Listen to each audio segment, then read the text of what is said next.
Før du udskifter NOx-sensoren, skal du sørge for, at årsagerne til dens fejl er tydeligt forstået for at forhindre, at fejlen gentager sig. Det anbefales at udføre den indbyggede diagnosetest for at fremhæve eventuelle problemer, såsom et defekt partikelfilter, katalysator, turbolader eller AdBlue-indsprøjtningssystem.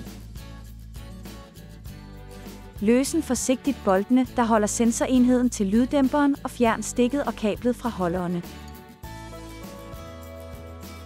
Fjern sensoren og varmeskærmen fra lyddæmperen, løsen og fjern derefter sensorhovedmøtrikken og træk hovedet ud fra dens placering. Sørg for at skrive OE og Continental-referencenumrene ned fra bagsiden af den gamle sensor. Begge skal matche referencenumrene i din sensorspecifikationen.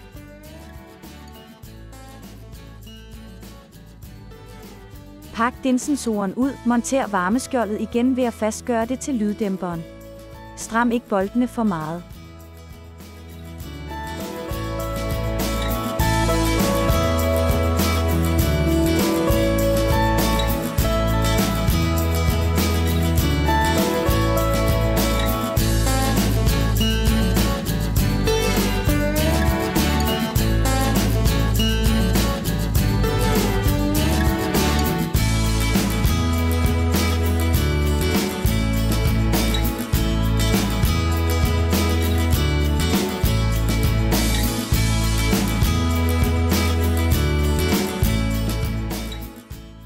Indsæt forsigtigt det nye sensorhoved og stram møtrikken til det specificerede drejningsmoment ved hjælp af en momentnøgle.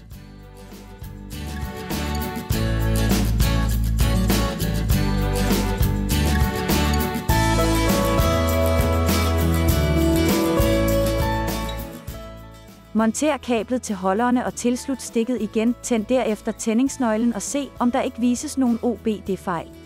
Start lastbilen og lad den gå i tomgang i et par minutter for at sikre, at OBD-fejl ikke vises under drift.